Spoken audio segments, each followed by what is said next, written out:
ವಿಜಯಪುರ ಜಿಲ್ಲೆಯ ಬಸವನ ಬಾಗೇವಾಡಿ ಪಟ್ಟಣದಲ್ಲಿ ಭಾರೀ ಮಳೆ ಸುರಿಯುತ್ತಿದೆ. ಸಾಯಂಕಾಲ ಸುರಿದ ಮಳೆಗೆ ಜನಜೀವನ ಅಸ್ತವ್ಯಸ್ತಗೊಂಡಿದೆ. ಇನ್ನು ಪಟ್ಟಣದ ಲಕ್ಷ್ಮೀನಗರ ರಾಯಣ್ಣ ಸರ್ಕಲ್ ಬಳಿಯ 20ಕ್ಕೂ ಅಧಿಕ ಮನೆಗಳಿಗೆ ನೀರು ನುಗ್ಗಿದ್ದು ಮನೆಯಲ್ಲಿದ್ದ ಕಾಳು ಧಾನ್ಯಗಳು ನೀರು ಪಾಲಾಗಿವೆ. ಇನ್ನು ಕೆರೆ ಪಕ್ಕದ ಮನೆಗೆ ನೀರು ನುಗ್ಗಿ ವೃದ್ಧೆ ಪರದಾಡಿದ ಘಟನೆ ಕೂಡ ನಡೆದಿದೆ. ಯುವಕನೊಬ್ಬ ವೃದ್ಧೆಯನ್ನ ಎತ್ತುಕೊಂಡು ಸುರಕ್ಷಿತ ಸ್ಥಳಕ್ಕೆ ಬಿಟ್ಟ ದೃಶ್ಯಗಳು ಸೆರೆಯಾಗಿವೆ. ಮನೆಗೆ ನೀರು ನುಗ್ಗಿದ್ದಕ್ಕೆ ಮಹಿಳೆಯೊಬ್ಬಳು ಕಣ್ಣೀರು ಹಾಕಿದ ಘಟನೆಯೂ ನಡೆದಿದೆ. ಮನೆಯಲ್ಲಿನ ಸಾಮಗ್ರಿಗಳು ನೀರು ಪಾಲಾದ ಹಿನ್ನೆಲೆ ಮಹಿಳೆ ಕಣ್ಣೀರು ಹಾಕಿದ್ದಾರೆ.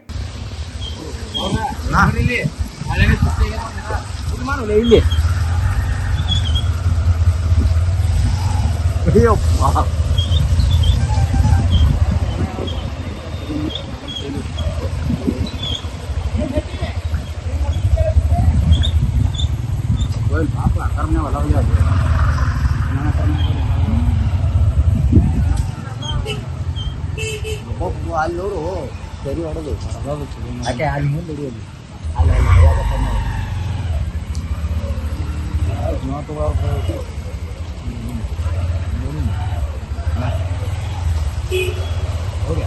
ನೀವು ಗೊತ್ತಾಗ್ಬಿಡಿ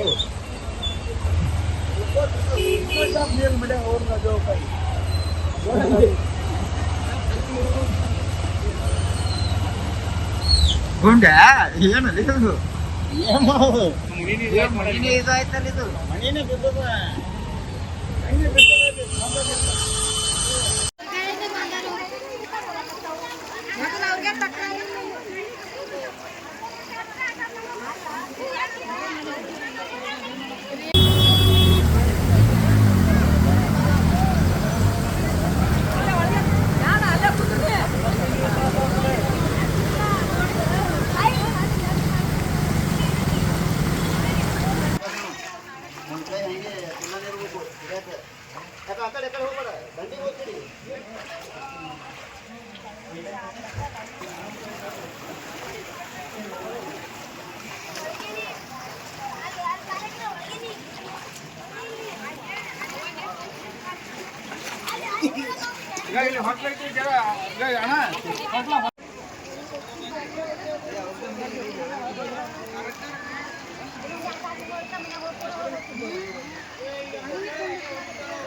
ಪ್ರತಿ ಸಲ ಹಿಂಗೆ ಆಗ್ತದ್ರಿ. ಇದೇ ತರ ನಾವು ಬಡ್ರಿ ಕಡೆ ಕೇರ್ ಮಾಡಲ್ಲ, ಒಂದು ಮುನ್ಸಿಪಾಲಿಟಿ ಇದು ಕೇರ್ ಮಾಡಲ್ಲ, ಒಂದು ಗಟ್ರ ಬೆಳಕ್ ಬರಲ್ಲ. ಗಟ್ರ ಬಿದ್ದೆ ಒಂದ್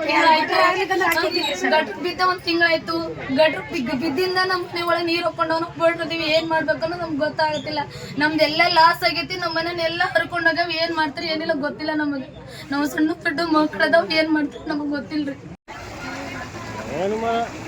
ಆಯಂಗಿಲ್ಲ ಬರೋಣ ನೋಡ್ ಬನ್ನಿ ಲಕ್ಷ್ಮೀ ಪೂರಮ್ಮ ನೀರಾಗಿ ನಿಂತದ. ಬರೀ ಮಂಜೋಟ್ ಮನೆ ಒಂದೇ ನೋಡು ಮನ್ಯಾಗ ಪೂರ ಹೋಗ್ತೇವೆ ಒಂದೇ ಒಳಗೆ. ಮಳೆ ಬಿಟ್ಟಲ್ಲ ಹುಡುಗರು ಗಾಬರಿಗೆ ನಾವು ಮನ್ಯಾಗಿಲ್ಲ, ನಾವು ಕೆಲ್ಸಕ್ಕೆ ಹೋಗ್ಯಾವಿ. ದೊಡ್ಡವ್ರು ಯಾರು ಇಲ್ಲ, ಆಯ್ ಹುಡುಗರು ಈಗ ಏನಾರು ಬಂದಾರ. ಈಗ ಚಂದ